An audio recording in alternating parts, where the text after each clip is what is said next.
This video is made possible by Practical Defense Systems, the best online security training at the lowest prices. You can start your security career today online at pdsclasses.com. Check them out. Hi, this is Joel Persinger. I'm the Gun Guy. Thank you very much for all of your support on GunGuyTV.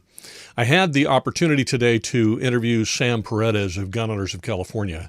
We talked about a lot of stuff, and I have to admit, I ranted a couple of times. Normally, I cut my rants out, and I try to trim these interviews down to make them much shorter for you than they actually end up being, because Sam and I will talk for quite some time, and then I do the same thing with Rick Travis. In this case, I'm not going to do that, so this video will be longer than normal where these interviews are concerned. I do encourage you to watch the entire thing because there's a lot of great information in there with Sam. So that's why I didn't trim it. I apologize for the length of the video, but at the same time, during this time, I think the information is very important for you to see and to know. So thank you very much again for watching, and here is the interview. Sam is a great guy, and he's going to talk to us about what's going on in California. He might even talk a little bit about national stuff because he is joined at the hip with Gun Owners of America. So we'll let him do that in a second. Before we do that, though, I want to bring up a couple of things to you because while I don't want you to be paranoid, I'm not trying to instill paranoia. I think there are some things that we see in the news on a regular basis that if taken individually can be concerning, frightening, disturbing, but when you start adding them up, it starts getting to be a little bit worrisome. So I'll mention those, and then I'm sure Sam will want to comment on them. So let me look at the first one here for you. There's a few things. I'm going to throw up some screens for you. Just the other day, this was yesterday, you'll notice that the headline says coronavirus deaths to 5,000 in U.S. as more states issue stay-at-home orders. Now that's because we went from roughly 4,000 to 5,000 deaths in a single day. And before that, we went from a little over 3,000 to 4,000 in a single day. So you recognize that the whole thing is getting a little bit more frightening every day, and it's very concerning to people. In fact, if you look at this graph, this is actually from the most recent press conference with the governor of California, in which he had this doctor explain this graph for us.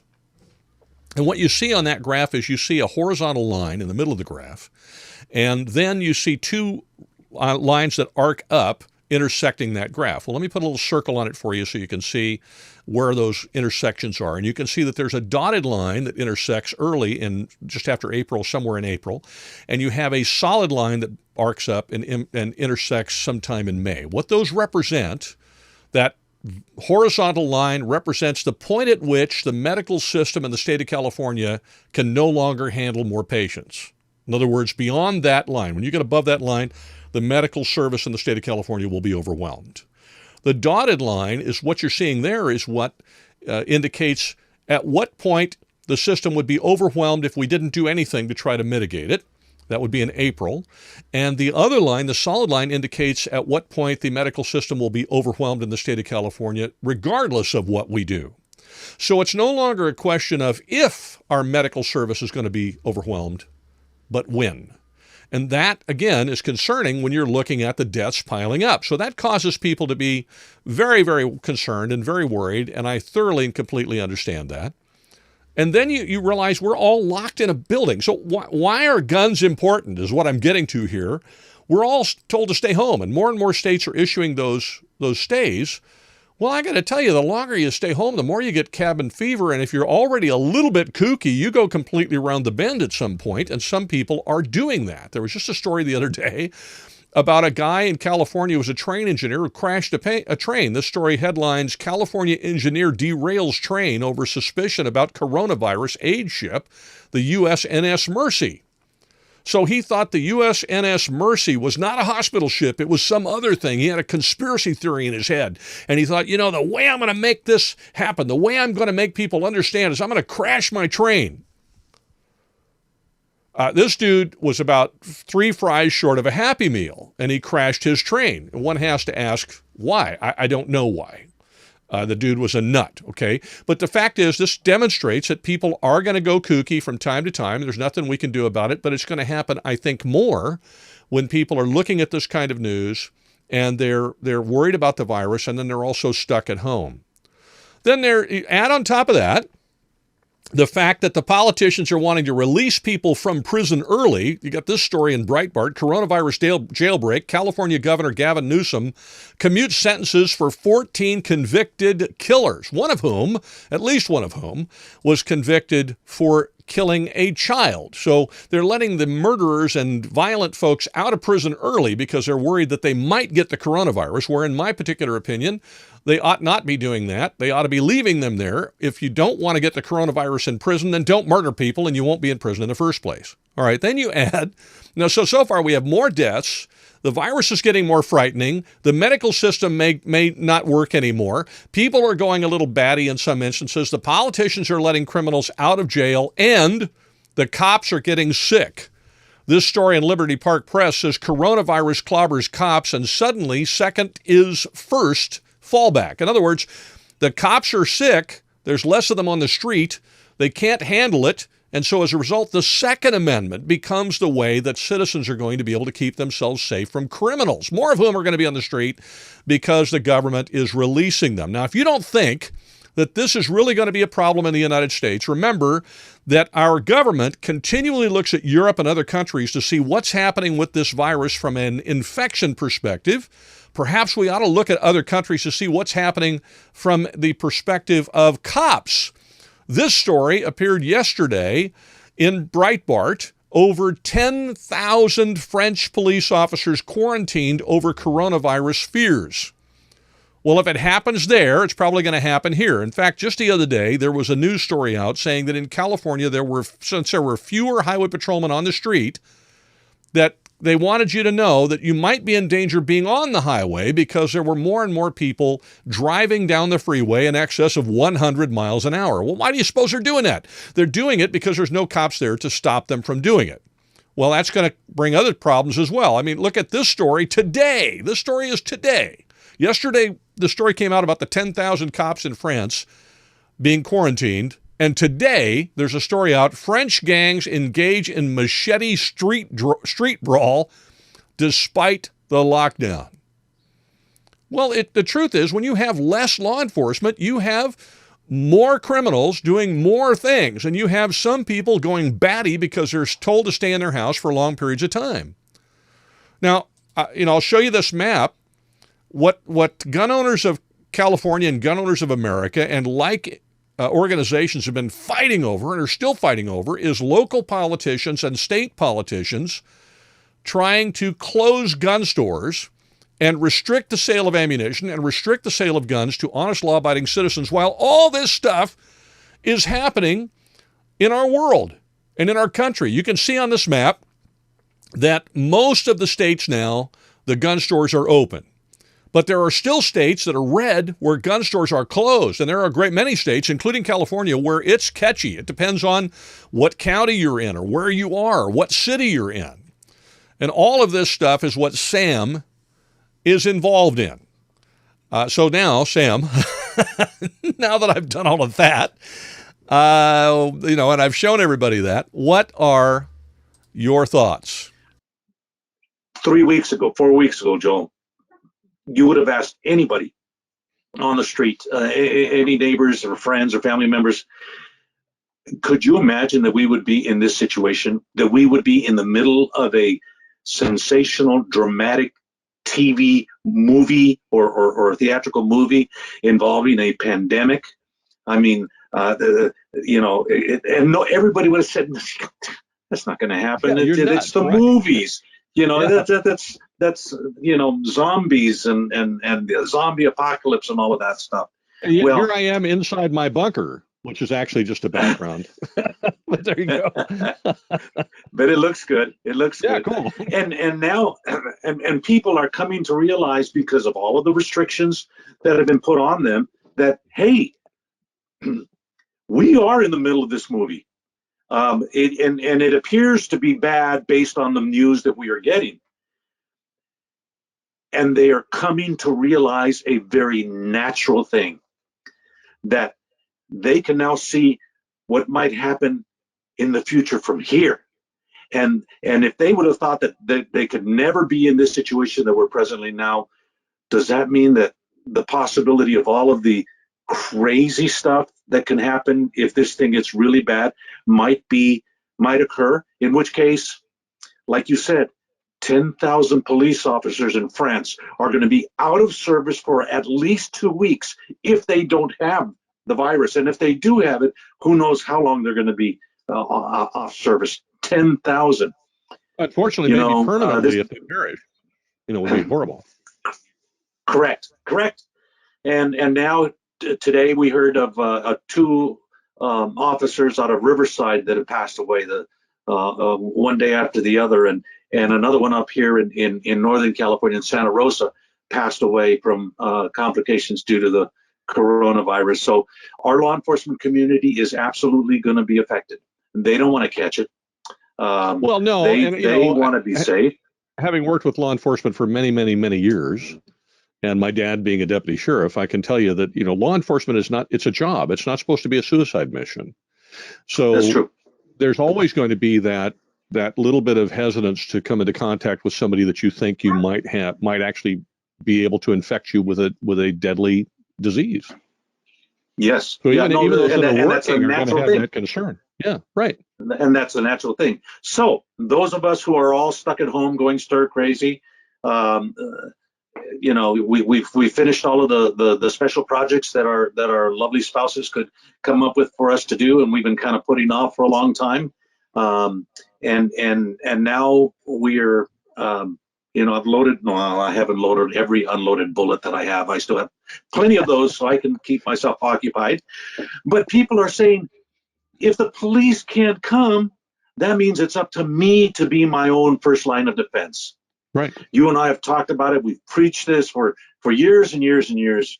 And this is one of the reasons that we have fought so hard for concealed carry permits, for the elimination of many of the gun laws and restrictions that are out there, and for the legal challenges to declare many of the laws as unconstitutional, because we know it means lives.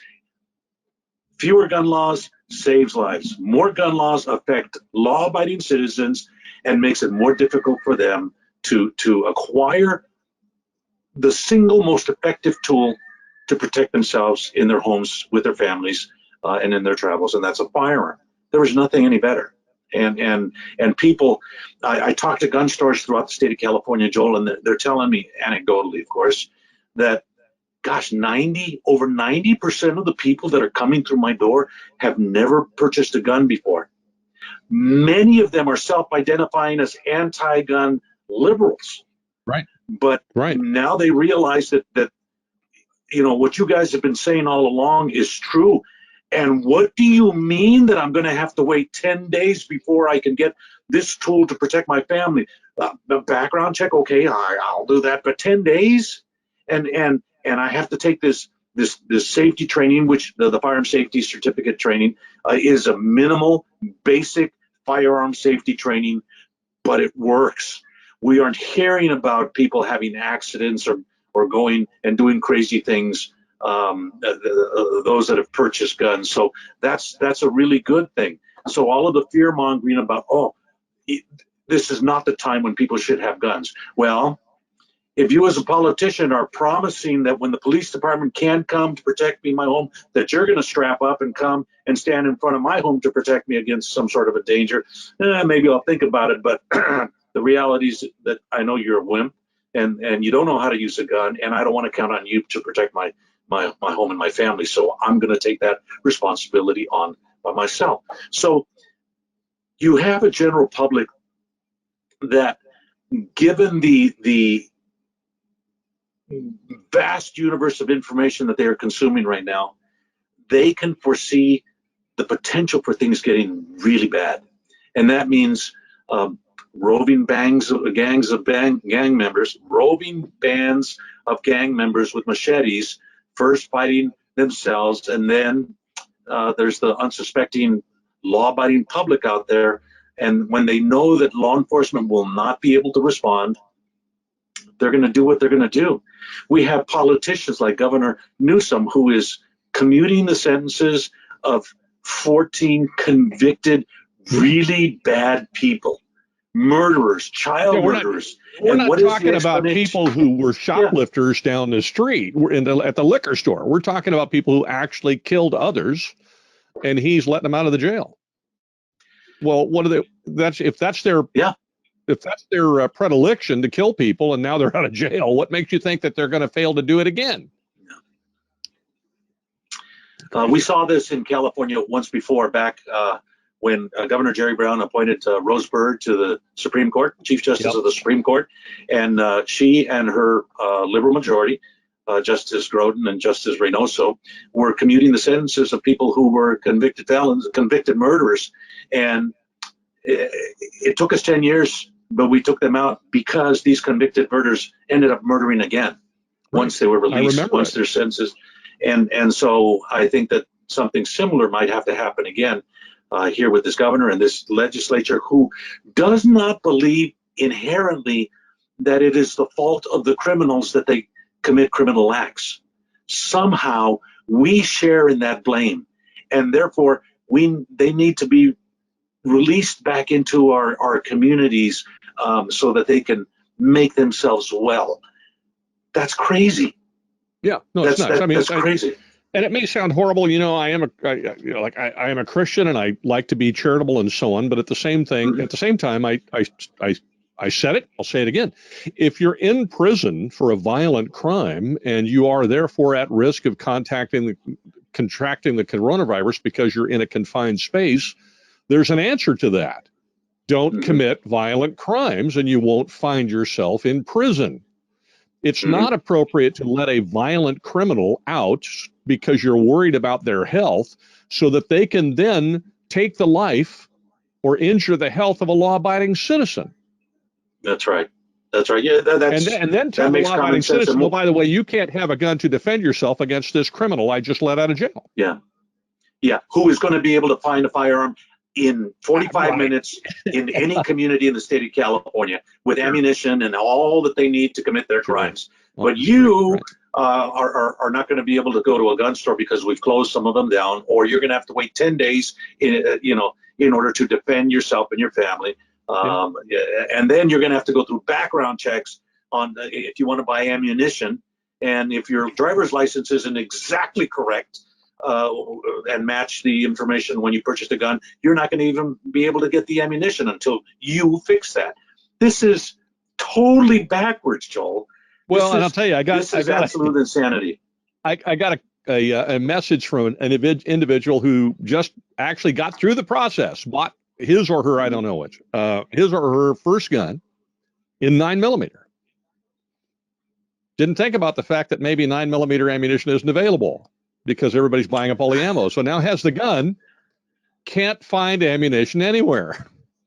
So this is the other issue. So all they have is a fancy rock. You got a club, essentially. My dad used to say a gun without ammunition is just a club, and it's not a very good club. You'd be better off with a club meant to be one. So here this person's got a fancy club, that really very expensive club that they can't use for anything because they can't get the ammunition. Let that sit for just a second. Right? I mean, it's like, okay, well, that was great. So if you are out trying to buy a gun, you might want to consider what ammunition is available before you do that. And buy the ammunition when you buy the gun. Make sure they set that aside for you, because otherwise you could find yourself in this individual's unenviable position. What is happening in the state where the gun stores are concerned? Some of them have been shut down in some areas. I know LA seems to have gone back and forth about 3 or 4 times. I don't know where anything is at this point. Well, the sheriff of Los Angeles County first closed the businesses down, and then the county council recommended to him that he didn't have the right to do that, the authority to do that, so he opened them back up. And then something happened, and he closed them down again. And then the Cybersecurity and Infrastructure Security Agency, of the Department of Homeland Security, changed their listing of essential workforce members in the American community to include gun-related businesses, gun stores, shooting ranges, the wholesalers, and everybody who's involved in the firearms commerce. And I'll tell you the story about how that happened in a bit. And so the sheriff said, Well, if the feds have declared these essential businesses, you open them back up. And this all happened in a matter of a couple of days. Right. So all of the flip-flopping back and forth, he kind of lost the confidence of the Board of Supervisors. And I understand that he was removed as the leader of the emergency response to the health situation down there, and he's not really happy about that.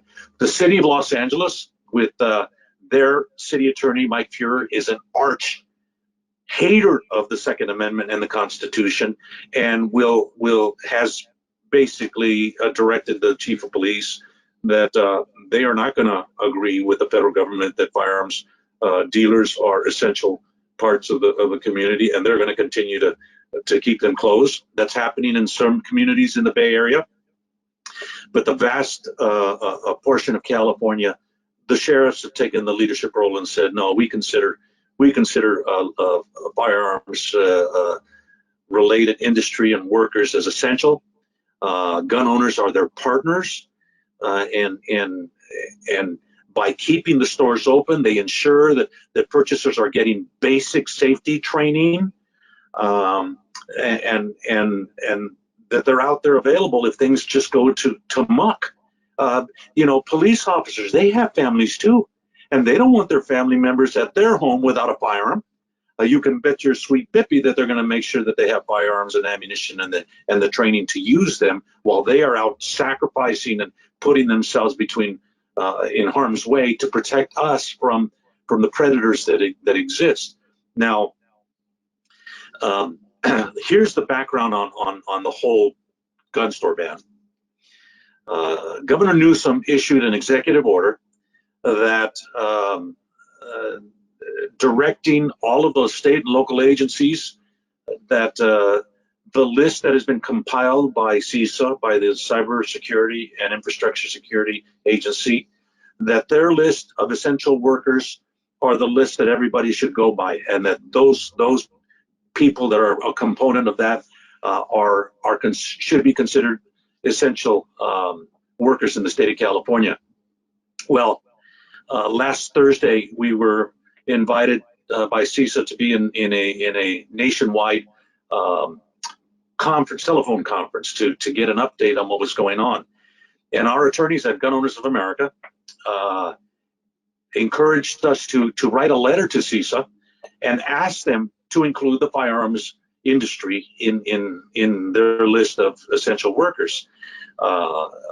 Eric Pratt, the Senior Vice President of Gun Owners of America, and myself, as the Executive Director of Gun Owners California, we drafted a letter immediately, co-signed it, and submitted it to CISA. And the next day, we found that CISA had included the entire firearms industry as essential workers in the state of California. Now, I'm not claiming that our letter made the difference. I'm going to interrupt you for 1 second. Yeah. Just pause for 1 second, because I'm going to speak directly to you if you're watching this. If you are not supporting GOA and Gun Owners of California, I urge you to do so, because this is the kind of behind the scenes stuff that happens that defends your rights and mine. And it costs money. And right now, I haven't asked Sam this, but I'm just going to assume it because I know our revenue for my business is down. People are, their money is tight. People are not spending money the way they were before. They're probably not contributing the way they were before to these organizations. If you have the ability to do that, I'm going to ask you, please contribute to Gun Owners of California and Gun Owners of America. Because I contribute to a lot of them, but right now I'm not, because I don't have the money. See what I mean? But if I can, I will. And I'm still a member, a life member of GOA and a member of Gun Owners of California and so on. So I want to urge you, this stuff does not happen for free. It costs money. And what you may not be aware of is that these battles have been happening across the United States, in states everywhere. And these gun organizations, Second Amendment defenders, have been scrambling like crazy, getting no sleep, working their tails off, trying to defend the gun stores and keep them open so that law-abiding Americans, whether they are active Second Amendment supporters or not, can go down and get a firearm to defend themselves during this time. It's precisely because of people like Sam. It's precisely because of people like Eric. It's precisely because of people like Rick Travis at CRPA or Chuck Michelle or any of these other people that you can actually go down to a gun store in almost every state of the union today in the middle of a pandemic and buy a gun. If it wasn't for these folks, most of the gun stores in the country would right now remain closed. So I'm on my soapbox here.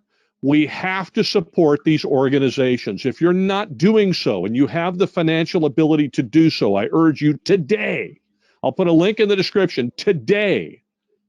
Go on the website for GOA, go on the website for Gun Owners of California and send them a contribution. It doesn't matter if it's $5 or $5,000, whatever. It does matter. But my point is that whatever you can help with, please do. And if you're not a member, you're not going to like this. Shame on you. You should be. And I encourage you to join. All right, there you go. I got it. I got it off my chest. Sorry about that. Sam, go ahead. Thank you, Joel. You don't know how much I appreciate you and your support and your encouragement and the information that you share with other folks. But you're absolutely correct. If we weren't around, and again, I don't presume to take credit for everything good that's happening. I can tell you what we are doing. I'm sure that all of the other groups, NRA, NSSF, Firearms Policy Coalition, all of the CRPA, they're all doing what they can do in their arena. Right. Through their avenues of participation. And we have been talking with members of the administration and encouraging them to do the right thing. And we were the ones who made a public appeal to CISA to add that category of people to essential workers. And they did so. So God bless them. We thank them for that. And the net benefit of that, and because of the publicity that was generated because of that, that puts the governor in the state of California in a very interesting situation in that he issued an executive order telling everybody to comply with the advisories from CISA, and now it includes all of the firearms businesses. So we penned a letter this Monday to the governor because this happened Thursday and then Friday and then Saturday CISA, and then Monday we penned a letter to the governor asking him to update his enforcement of his executive order and direct all of the local agencies, hey, cut this crap out, stop trying to go after gun stores. You're going to be sued, and all you're going to do is you're going to waste the resources of your local community that could better be spent on medical expenses instead of fighting lawsuits. And when you lose, which has been the record that has been happening nationwide, is that our side has been winning in these lawsuits. Right. You're going to have to pay our attorneys their attorneys' expenses. That's going to be more resources that are going to come out of your community that should have been spent on the crisis. So double shame on you. And so we're going to continue to push the governor. We're going to continue to push the local communities, Second Amendment Foundation and Firearms Policy Coalition and the National Rifle Association to file lawsuits in Los Angeles, specifically going after the city of Los Angeles, but will include LA County. They filed lawsuits in Fresno and in some of the communities in the Bay Area that continue to enforce gun store bans, and that's important. Well, and I just want to point out, because you just said it, this is not a single organization fight. GOC, Sam is the executive director of Gun Owners of California, and he's been working his fanny off. Gun Owners of America have been working themselves, into the late hours of these folks are working very, very hard, and you're talking about a whole lot of organizations. And so about every 10 minutes, it seems, there's a new lawsuit filed by one of these organizations in one of these counties in one of these states. And that's across the United States. It's not just in the state of California. So when Sam says you're going to get sued, talking to these municipalities and states and so on, well, I tell you what, that's not an idle threat. every time I turn No, around, there's a brand new lawsuit against one of these other people. Well, what we have to understand as gun owners and as supporters of the Second Amendment, and as brand new gun owners, if you just went and got your brand new gun and you realize that what you were thinking about gun control wasn't so good after all, and your rights really are important, what we get to do is understand that every one of those lawsuits costs a fortune. It costs a fortune. And many of these organizations, not only while they're in the process of fighting for our rights, are also fighting for their own existence because states and municipalities make it difficult for them to survive. NRA is a great example of that right now.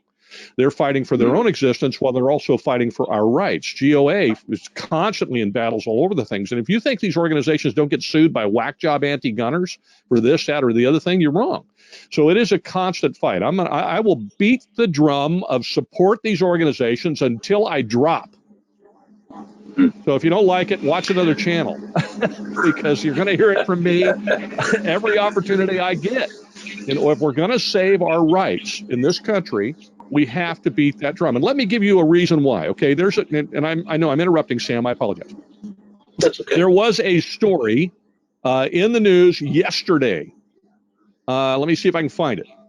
Gavin Newsom got up in front of an organization and said, the coronavirus is, and I quote, an opportunity for reimagining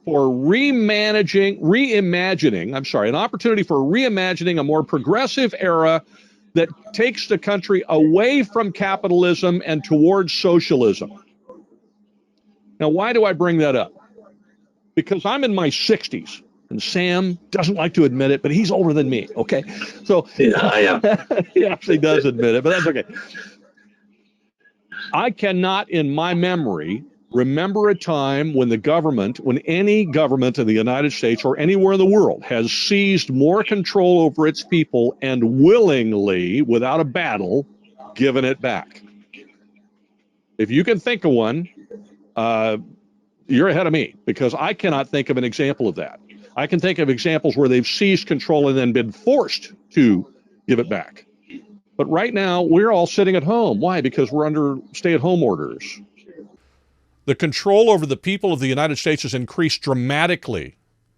Do you honestly think that the people who want to alter this country irrevocably to something that it was never founded to be is a mystery? Do you think that's actually not going to happen? Do you think that these people who want to do that are not going to take advantage of this situation to do that if they can? Well, Gavin Newsom just came out the other day and said he absolutely intends to. If that's the case, then we need to have a place to join our voices together to force these people to give us back the control over our lives they have taken with regard to this pandemic. Now, the things that they're doing, I get it. You know, hey, stay at home because we don't want to be out spreading the virus around. Well, that makes a lot of sense. Okay. And they're giving us lots of rules here, which do make sense given the current situation. But at the end of the day, when the virus is gone, all of our rights of movement and other things need to be intact. And the only way they're going to be intact is if we support these organizations who will keep them intact during this pandemic. I'll say it again, if we didn't have these organizations like the one that Sam is with, Gun Owners of California or GOA, fighting at this moment to keep our rights from being stripped from us, we wouldn't have them anymore. The gun stores would stay closed. They'd be closed, and these people would try to find a way to keep them that way.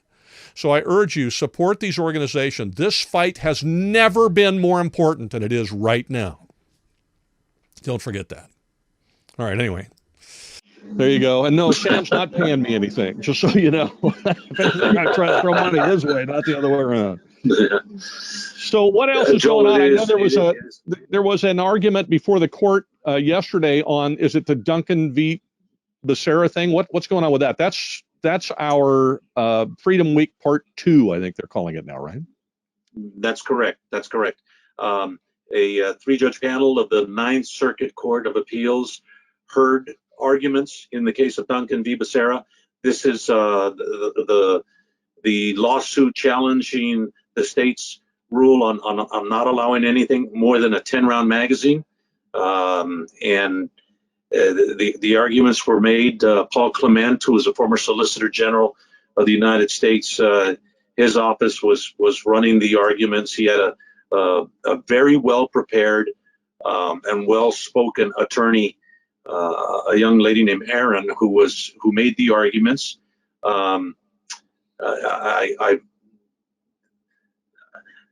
It appears that the court liked her, and if the court rules in our favor, that is a monumental and huge victory.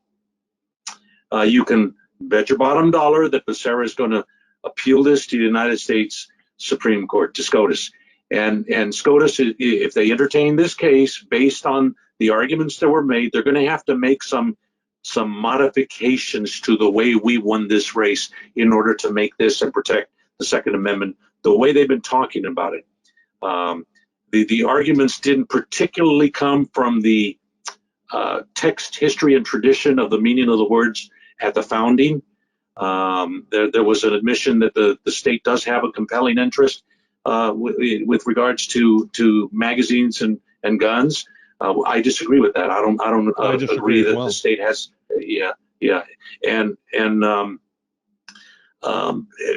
So that brings into play these balancing tests.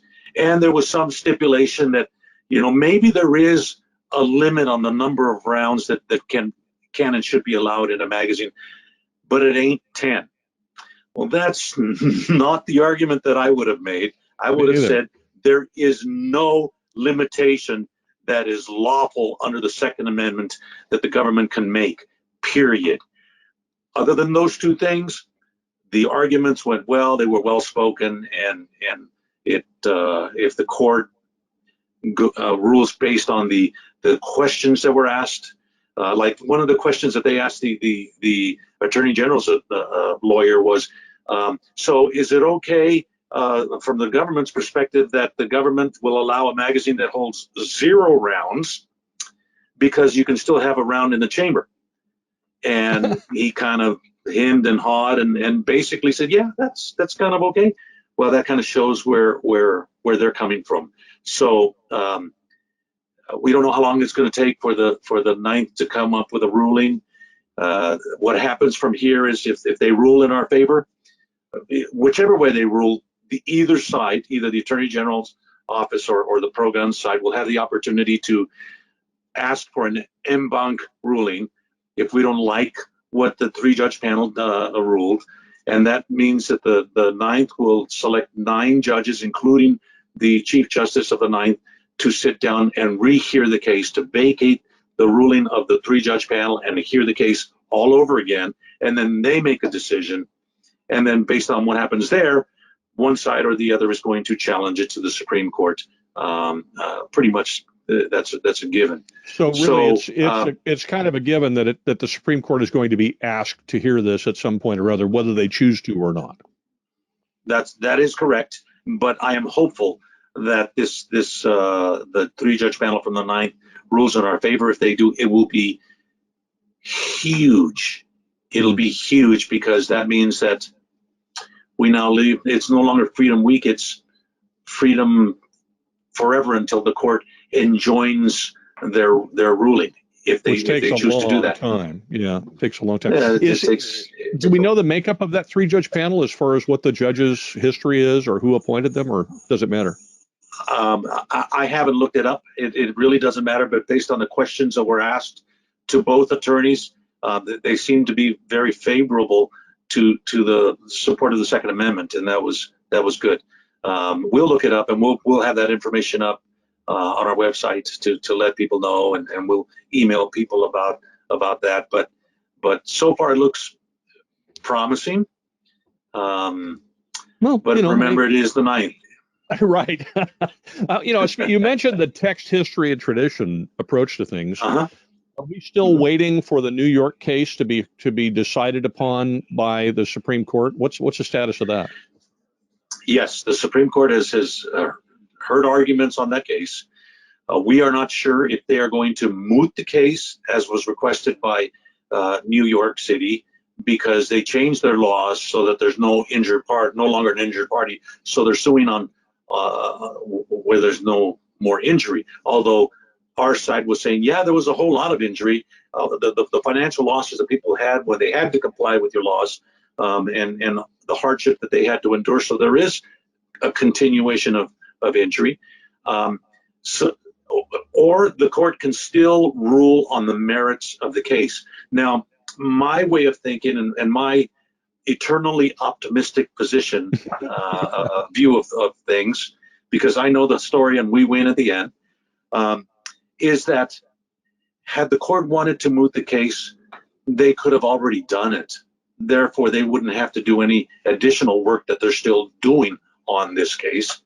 And it would have given them an opportunity with 4 votes from the court right now to accept one of the other 7 cases that are before them and hear that in order to come with a declarative ruling on the Second Amendment. They haven't done that. And we keep getting these hints from Justice Gorsuch, who, when the bump stock lawsuit made it to the Supreme Court and they chose not to hear it, but he went and took the extraordinary step of writing an opinion on that and saying that, hey, folks, it is not that we have forgotten about you, and it is not that we believe that the Second Amendment is a second-class constitutional right. It's that at this point in time, there are other lawsuits that are making their way through the system that could resolve this thing once and for all before it gets to them. And they are paying attention. This is not forgotten. So when a justice takes the extraordinary step of issuing that kind of an opinion on a rejection of a granting of certiorari, I mean, they're saying, hey, folks, pay attention. We are paying attention. Give us a chance to do our job, so when we do it, we will do it right. And I'm all about giving them that ability. I think so too. You know, these cases, when they're written, you know, I look back at the Heller decision, and if you ever read it, it's a work of art. It really is, because it's almost a history lesson more than it is a legal decision. I wonder if, by virtue, and this is just me opining. I'm not sure that, and maybe I'm being hopeful for the future, but I wonder sometimes if the length of time it has taken for them to make a decision on this case is, first of all, they're very busy. We have the COVID-19 thing going on. We have a lot going on. In fact, I'm encouraged that the courts are still open and operating, so we can file lawsuits against Los Angeles and other places like that. Yeah. But you know, you wonder if they aren't a little bit irritated, the Supreme Court, with the fact that the lower courts have not really, I mean, they've found every nook and cranny way of trying to work around Heller and McDonald as much as possible. And you wonder if they're not writing the decision that they're finally going to come to on this case in such a way that they've plugged every conceivable hole and written that thing so tightly that it's very difficult for the lower courts to play these games. I don't know if that's the case, but I'm hopeful. I guess I'm hopeful that it is. Joel, it's your words to God's ear, but that is exactly the content of the amicus brief that Gun Owners of California, and joining with the California Rifle and Pistol Association, we submitted to SCOTUS on this case. We reminded the court that a lot of the lower courts are basically flipping off the Supreme Court and saying, you know, overrule us, but you know, we believe in this judicial balancing of rational basis or intermediate scrutiny or even strict scrutiny, that is the only way we are going to rule until you force us to do something different. And I think the Supreme Court, we told them, it's time now to force them to do the right thing, and that is to follow Scalia's direction to judges, saying that they should refrain from using judicial balancing tests when hearing Second Amendment cases. That he is the one who coined the phrase, it is the text, the history, and the tradition of the meaning of the words uttered by our founding fathers at the time of the founding that should guide whether something is constitutional or not constitutional with regards to the Second Amendment.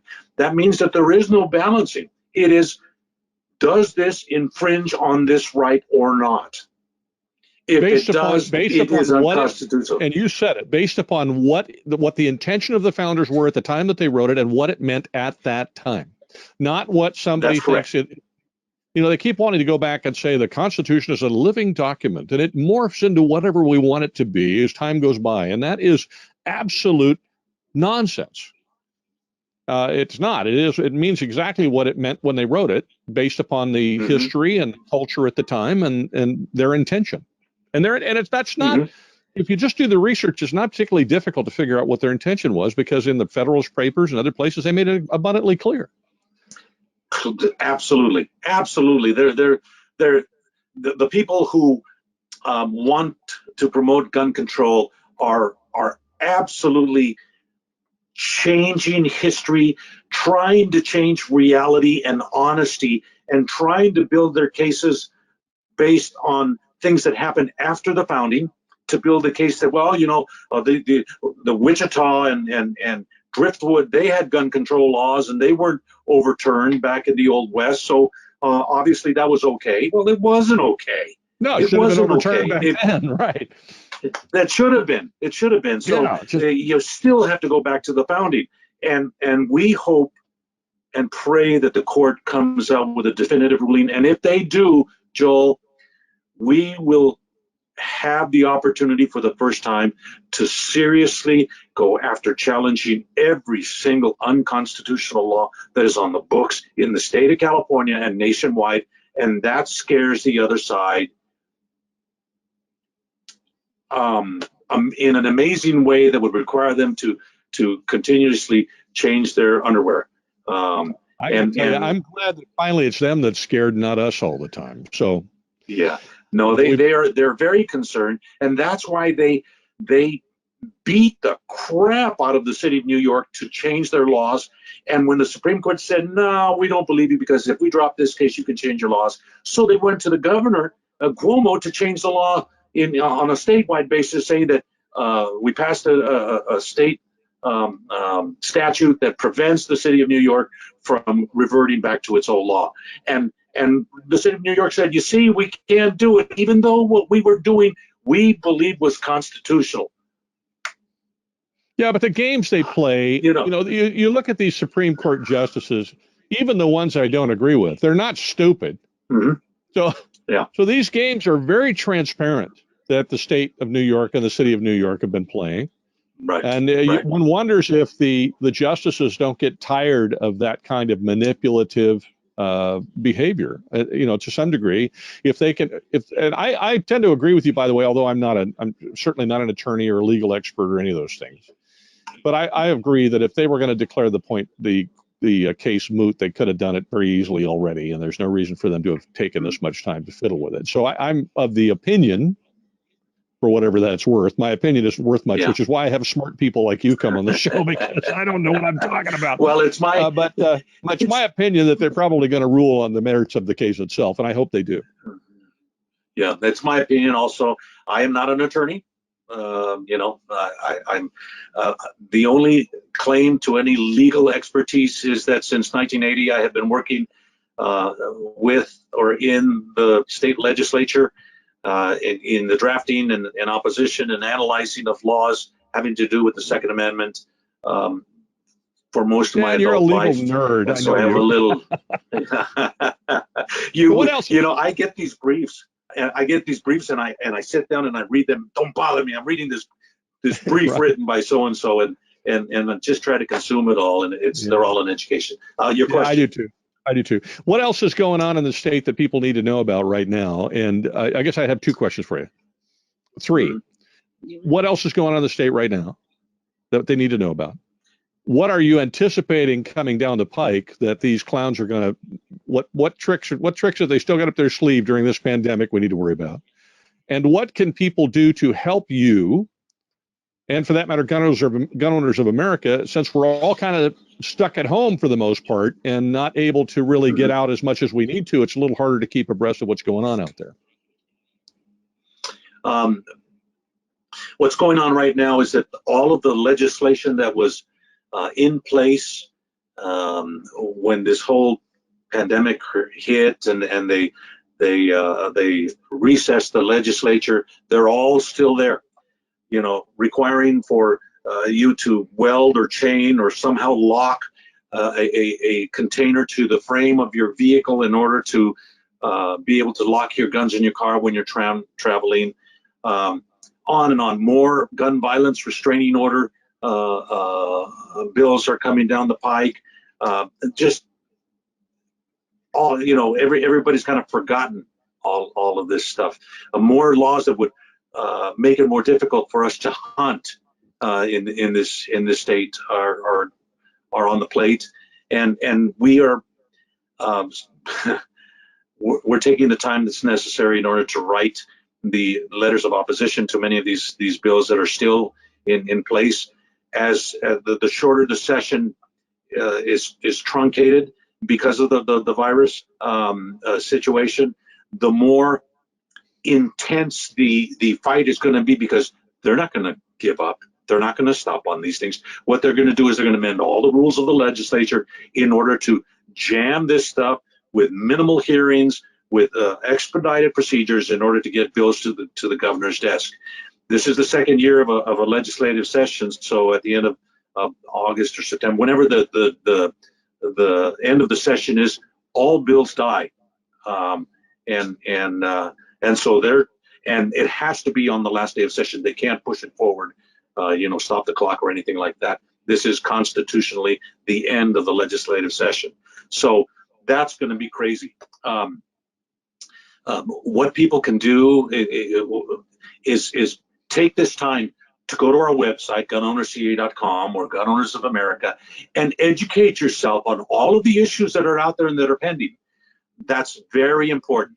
But the next step is even more important, and that is that you communicate with your family members and those neighbors that you can still talk over the fence with or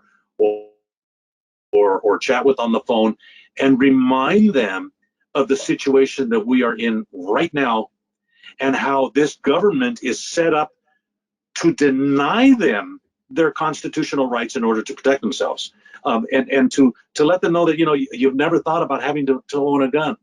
Well, now you have to. And if you've decided to, when this is all said and done, if you have friends or family members that have never been gun owners, invite them to the range when you can. Take them to the range, help them to become more familiar, because once you do that, they become pro-gun. That's just the way it works. That's just avail yourself of the training groups and companies, you know, to learn how to use firearms safely and efficiently and effectively. And that is really important. We have an opportunity like never before to have our words mean something to somebody out there, because they are now for the first time thinking, man, the zombie apocalypse is the next step. And I don't have the ability to protect myself, and my government isn't allowing me to protect myself. What do I have to do to prevent this? Well, first of all, you need to become educated and know where to go to be able to buy the gun, wait the 10 days, take the firearm safety certificate, basic training, and then bring that home in order to protect yourself at home. But then from then on, it's an education process. And with regards to right now, the members of the legislature, they're not in their office, they're not at the Capitol. Communicating with them via email is probably the only way that you can guarantee that a message is going to get there, is to express your support for the Second Amendment, opposition to the anti-gun bills, and your distress. The state of California is preventing millions of Californians from availing themselves of the only tool that are capable of using to defend themselves in their own homes. You know, I talked about it earlier in a previous interview. Prop 64, the 63, the ammunition proposition that gave us the ammunition laws that we have. There were 5 million Californians that voted with us, even though we lost significantly. There were still 5 million people who voted with us, and I'll bet you that a significant portion of those 5 million people are now availing themselves of firearms for the first time, and that number is growing even more so. from the people who voted against us, and they're realizing, oh crap, you mean I can't buy a magazine for this gun that I bought? I can't buy ammunition? What is the deal here? So active participation, and by all means, we ask for your support. We have to pay attorneys in order to do the things that they do. We have to survive in order to continue these fights.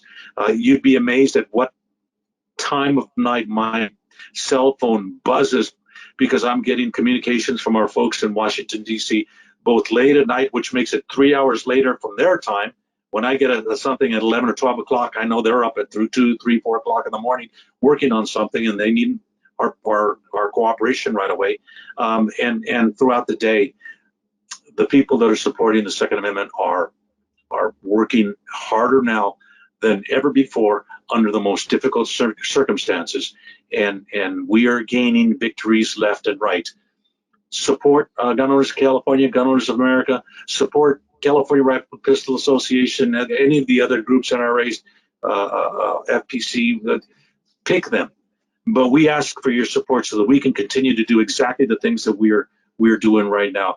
It would be really good if we can get the governor to declare that gun stores are essential statewide, and it moots all of the lawsuits that are out there challenging the communities that have closed them down, and they close them down, and that way nobody's wasting any money. So that's what we are going to be pushing for, and to spread the word, keep people informed. You know, I've enjoyed your videos driving down the roads of El Cajon, and your adventures out there in chronicling the days that the shutdown has occurred. And now I'm glad that you're doing more gun stuff, because those are far more interesting to me, and I geek out on those things, and they are very educational and very welcome. So, thank you very much, Joel. That's where we are. That's where we are, man. I have a couple of questions for you. Okay. Well, first, just an observation, just for all of us, I think. We have all these brand new gun owners, and they've in many ways, I think they've been educated by the circumstances of a pandemic. But even after the pandemic, they may move. The needle is probably going to move in their minds away from gun control to some degree and towards support of the Second Amendment. I think it's a mistake for us as Second Amendment supporters to assume that it's going to be a switch that flips. Oh, gee, I was for gun control and now I'm not. Rather, I think it's going to be an incremental movement. And so if our expectation is that these folks are going to move incrementally in one direction or another, and they're going to move our direction a little bit, then you know what? I think we can say, well, good. Okay, that's progress. Let me take that person to the range a little bit more. And over time, they're going to move more and more and more and more in the direction we want them to go. So it's important that we remain encouraged and positive about their movement, and hope that they'll get to where they're kind of where we are at some point. But I doubt very seriously that most of them are going to get there right away. All right. So the other question I have for you is, the other day, the Secretary of, I think it was the Secretary of the Navy, I could be wrong, but one of them said that the states could use the National Guard to enforce the stay-at-home orders. If they chose to, the governors could do that. And I read that with some trepidation, because many people have asked me about the possibility of the governors actually using the National Guard to confiscate firearms during the state of an emergency. Would you comment on, and I know there are federal restrictions there and so on, but I'm not as clear about them as I ought to be, and there may be some state restrictions. Could you comment on that, please? And perhaps allay our fears or share your fears in regard to that? No. First of all, yes, I want to encourage all of your listeners, all of our members, to welcome these new gun owners into the fold and encourage them and help educate them and give them more experience so they can see what it is that we've enjoyed for so long. And we will be doing more to support and grow support for the Second Amendment than anything else we can possibly do. So that's a very important thing. With regards to the National Guard, the governor has the ability to call up the National Guard in an emergency situation in order to try to enforce statutes and laws of the state of California. Now, everybody remembers Katrina. Well, we all remember the stories where law enforcement officers were going to people who were stuck in their homes and had firearms in order to protect the very little that they had, and how law enforcement was confiscating those laws. Well, after Katrina subsided, and they're still not normal, but after that situation, we worked with a legislator in the state of Louisiana to pass a statewide law that would prevent law enforcement from being able to confiscate firearms in an emergency situation. So that won't happen again in Louisiana. And then we worked with Senator Vitter, the congressman of the U.S. Senator for the state of Louisiana, to sponsor a bill which was amended into another law that nationwide makes it illegal for those in authority, law enforcement, and to be able to take away the firearms of people in an emergency situation. It is illegal under federal law for that to happen, and the state of California, no other state can pass a law that can circumvent that ability, that law that we have. How many of them are going to disobey that law and try to confiscate guns? Man, I have no idea, but you know, that would just be the wrong thing to do. And I'm not saying that our folks would you know, rise as an armed opposition to that. I'm not saying that at all.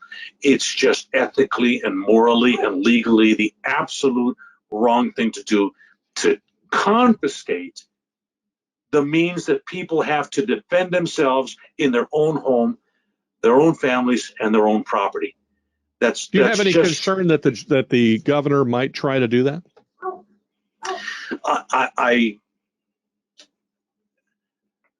I don't know what this governor will try to do. I hope that he will give some semblance to the authority of federal law, and would not try to do that. But we have 40 million guns in the state of California.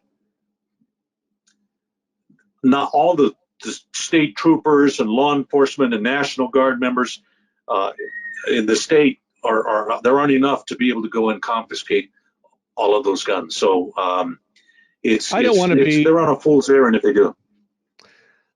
I would hate to be the law enforcement officer or the guardsman or who is tasked with that, because as you said, not everybody's going to respond violently, but the fact is somebody's going to, and that's going to get someone killed. So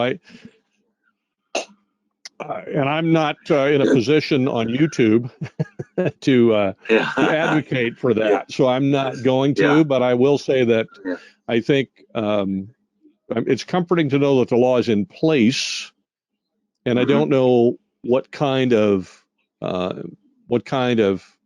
tools we have at our disposal if we see the governor heading that way to try to preempt that. But if there are any, can you share what those might be? Sure. We can ask the Attorney General of the United States to sue the governor in the state of California and maybe arrest him for making a directive to violate the federal law.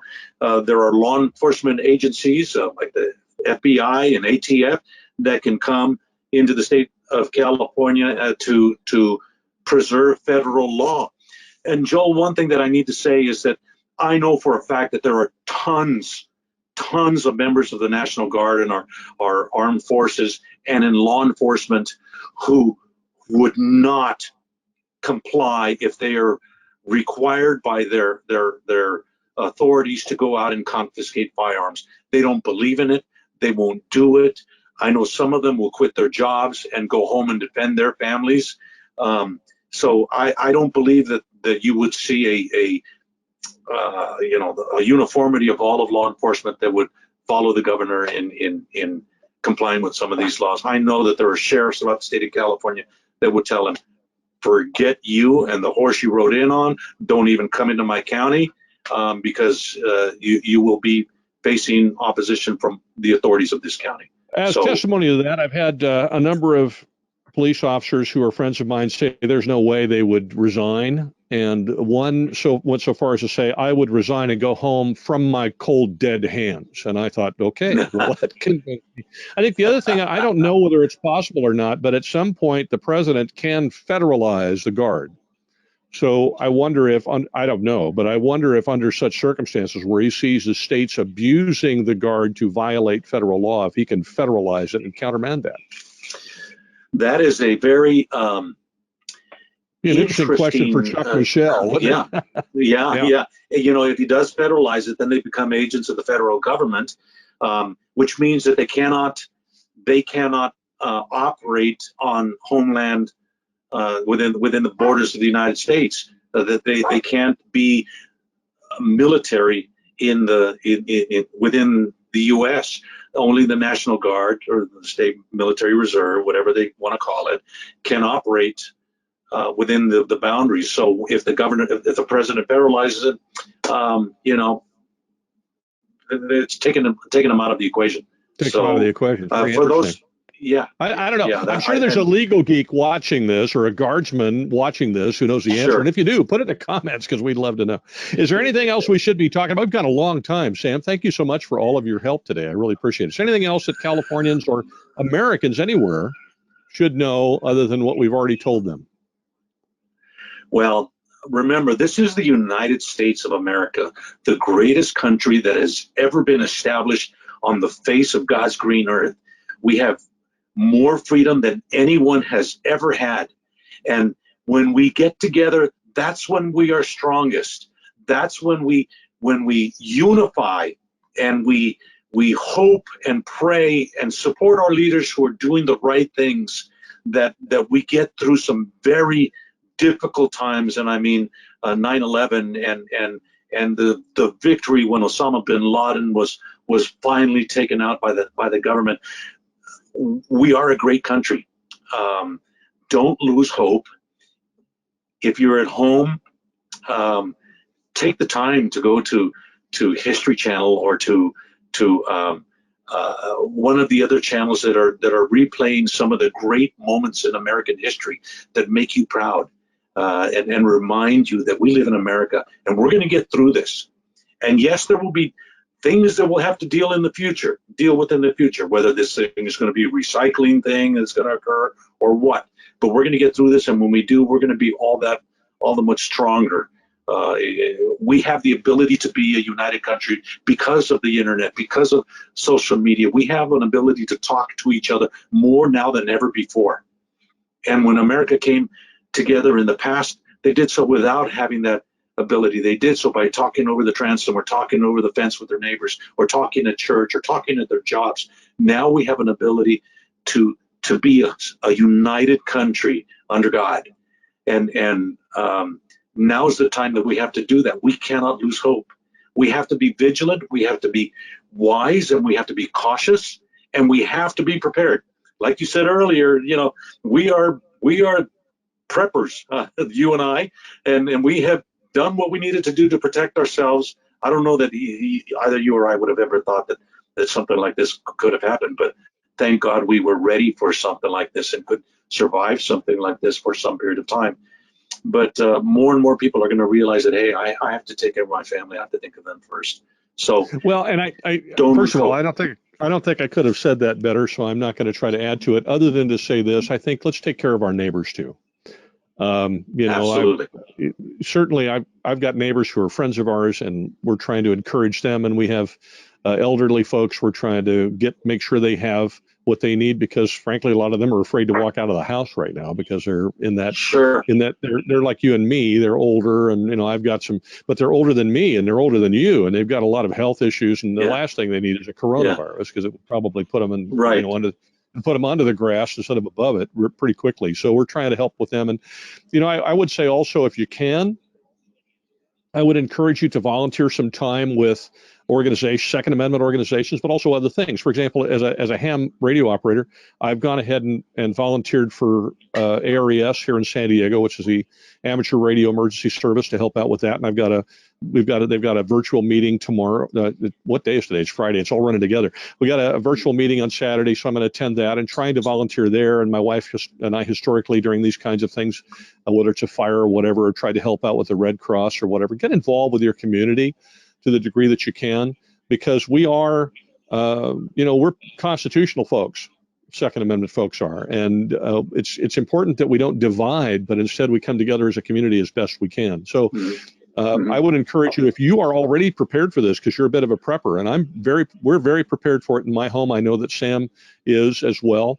We have, hundreds of gallons of water and all these other things, but a lot of folks don't, and so we can help distribute water or distribute food or whatever those things if we want to, if we have the opportunity to volunteer with our church or some civic organization locally to do that. The more we do that, the more our society as Americans stay together, and the less we start to fragment and fall apart. So I would encourage you to do that as well. Now, here's the other thing is that if you watch the Gun Owners of California and Gun Owners of America websites, you'll get a lot of news as to what's going on with the Second Amendment. You can also go to the GunGuyTV Facebook page and Twitter page, because I do every morning, Monday through Friday, and now I'm kind of doing it on the weekends too. I go through the news and I post those stories throughout the day for you. I just put them in a system where they trickle out a little bit, and that'll keep you abreast of what's happening with your Second Amendment. Because right now, if you go to a news site, I don't care if it's Fox News, CNN, or whatever, Breitbart, pick one, what you're going to see is mostly coronavirus all day long, because that's all they're talking about. And he said, she said, right, back and forth. If you want to know what's going on with your rights, you're going to have to go look for that information specifically with organizations like Gun Owners of California and Gun Owners of America, and visit their websites. And various organizations do it different ways. So Sam has a brilliant blog, which I love, and he and his wife both write on those, and they also keep news on there. So you can look at the various sites. But if you don't have time to do that, you can also go to the GunGuyTV Facebook page or Twitter page. I try to put as much of that up every day as I can, and that will keep you informed. And then, frankly, subscribe if you haven't already to the channel, and keep an eye on it. And we'll try to, I'm going to have, see if I can get Eric from GOA, if he's got time, or one of the people from GOA to come on. And then I'm hunting down some other people too. I'd love to have Alan Gottlieb from SAF come on if he's got time, but I know he's busy in the court all the time. And we'll see if we can get these folks on to keep you abreast of what's happening. Well, I certainly apologize for the length of the video, but at the same time, I think it's important that you have this information, and I am very grateful to you, Sam, for spending the time. This is a very valuable thing that you're willing to do here with me, and I'm very, very grateful that you did. So thank you very much for coming on. And if you don't mind, I'd like you to have, maybe let's do this periodically through this time, maybe every couple of weeks, and that way you can update it. Absolutely. This stuff's, I don't know, is it just me? Because this stuff seems to be changing about every day. There's something new going on, or some new attack on our rights every single day. Then after a week goes by, it's like the whole game has changed in some fashion or other. And then what I thought I knew, I don't know anymore. Or is that just me and my perception? No, you're absolutely correct, and I look forward to getting together with you. I'm humbled that we get to share what's going on with your audience, the GunGuyTV viewers. We want to encourage everybody to subscribe to GunGuyTV, because this is the voice. We do work in the grass, in the fields, in the halls of the legislature, and then through the good graces of people like Joel Persinger and GunGuyTV, we get to spread that word out to people so that they know what's going on, and they have one place where they can go to get the truth. And that's very important. So we're honored to be friends, partners, brothers, and we at Gun Owners are always praying for you and your family. Yeah, likewise. And by the way, thank you. Thank you very much. This man is a genuinely wonderful guy.